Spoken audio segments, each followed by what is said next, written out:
Fathi's vibe சேனலுக்கு உங்களை வரவேற்கிறேன். இன்றைக்கி நம்ம மினி பன்னீர் பீஸா எப்படி தவாலையே செய்கிறதுன்னு பார்க்கலாம் வாங்க.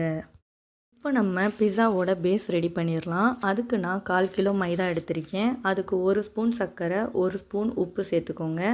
1/2 ஸ்பூன் பேக்கிங் சோடா சேர்த்துக்கோங்க. இதில் தயிர் மட்டுமே ஊற்றி தான் நம்ம பிணைய போகிறோம். அதனால் தயிரை கொஞ்சம் கொஞ்சமாக சேர்த்து நல்லா சாஃப்டாக பிசைஞ்சு எடுத்துக்கோங்க. தேவைப்பட்டால் லாஸ்ட்டில் லைட்டாக தண்ணி தெளித்து பிசைஞ்சுக்கோங்க. பிசைஞ்சதுக்கப்புறமா அந்த மாவு காஞ்சி போகாமல் இருக்க மேலே எண்ணெயை தடவி பிசைஞ்சு 1/2 மணி நேரம் ஊற வச்சு எடுத்துக்கோங்க. இப்போ பன்னீர் எப்படி ரெடி பண்ணலான்னு பார்க்கலாம் வாங்க. இப்போ நான் அமுல் மலாய் பன்னீர் தான் எடுத்திருக்கேன். இதோட வெயிட் 200 கிராம் இருக்குது. இதை சின்ன சின்ன க்யூப்ஸாக வெட்டி எடுத்து வச்சுக்கோங்க. அதுக்கப்புறம் சிக்கன் 65 மசாலா 10 ரூபா பேக்கெட் இதுக்கு கரெக்டாக இருக்கும். ஒரு பவுலில் அந்த சிக்கன் 65 மசாலா போட்டு 1 ஸ்பூன் இஞ்சி பூண்டு பேஸ்ட்டு, 1 ஸ்பூன் எலுமிச்சை சாறு, இது ரெண்டையும் போட்டு நல்லா பிசைஞ்சு எடுத்துக்கோங்க. இந்த அளவுக்கு தேவைப்பட்டால் லைட்டாக தண்ணி தெளித்து கொஞ்சம் கெட்டியாக பிணைஞ்சிட்டு இப்போ இதில் நம்ம எடுத்து வச்சுருக்க பன்னீரை போட்டு நல்லா பிசைஞ்சு ஒரு 1/2 மணி நேரம் ஊற வச்சுருங்க. இப்போது ஒரு கடாயில் எண்ணெயை ஊற்றி மீடியம் ஃப்ளேமில் இந்த நம்ம எடுத்து வச்சுருந்த பன்னீரெல்லாம் போட்டு பொரித்து எடுத்துக்கோங்க. ரொம்ப நேரம் பொரிய வைக்க வேணாம். ஒரு நிமிஷத்துலேயே இன்னொரு பக்கம் திருப்பி போட்டுருங்க. அப்புறம் 1 நிமிஷத்தில் இன்னொரு பக்கம் திருப்பி போடுங்க. இது சீக்கிரமே சட்டுன்னு வெந்துடும். வெந்ததுக்கப்புறம் இதெல்லாம் எடுத்து ஒரு ஓரமாக வச்சுருங்க. இப்போது மினி பிஸாவுக்கு நான் சின்ன வெங்காயம் வெட்டி வச்சுருக்கேன், புதினா வெட்டி வச்சுருக்கேன், கேரட்டை துருவி எடுத்துக்கோங்க, கேப்சிகமாக குட்டி குட்டியாக வெட்டி வச்சுருக்கேன்.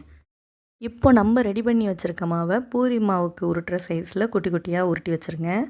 அதை பூரி மாவுக்கு உருட்டுற சைஸில் குட்டி குட்டி பூரியாக சுடுவோம்ல, அந்த மாதிரி திரட்டி கொஞ்சம் திக்காகவே திரட்டி வச்சுக்கோங்க. ரொம்ப தின்னாக இருக்கக்கூடாது. அதில் இப்போ ஒரு ஃபோக் எடுத்து இந்த மாதிரி நல்லா அமுத்தி விட்டுருங்க. அமுத்தி விட்டதுக்கப்புறமா இந்த பிஸாவுக்கு கொஞ்சம் எக்ஸ்ட்ரா டேஸ்ட் கொடுக்கறதுக்காக நான் டொமேட்டோ சாஸ் யூஸ் பண்ணாமல் செஸ்வான் சாஸ் யூஸ் பண்ணியிருக்கேன். அது 1 ஸ்பூன் எல்லாத்துலேயும் படுற மாதிரி இப்படி நல்லா தேய்ச்சி விட்டுருங்க. நீங்கள் செஸ்வான் சாஸ் இல்லைனா டொமேட்டோ சாஸ் கூட யூஸ் பண்ணிக்கலாம். ஆனால் இது டேஸ்ட்டு செம்மையாக இருந்துச்சு. கண்டிப்பாக ட்ரை பண்ணி பாருங்கள். இதில் இப்போது நம்ம துருவின கேரட்டு, கேப்சிகம், வெங்காயம், அப்புறமா நம்ம பொரித்து வச்சுருந்த பன்னீரை முழுசாகவும் நீங்கள் இப்படி வைக்கலாம், இல்லை பாதி பாதியாக வெட்டியும் எல்லா பக்கமும் வச்சுக்கலாம். அது உங்களுடைய டேஸ்ட்டுக்கு தான். நீங்கள் எப்படி வைக்கணுமோ அந்த மாதிரி வச்சுக்கோங்க.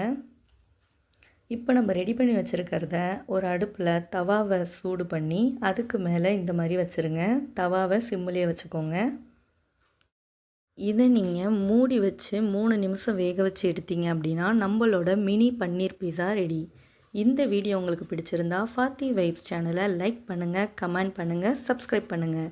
இந்த வீடியோவை பார்த்ததற்கு நன்றி.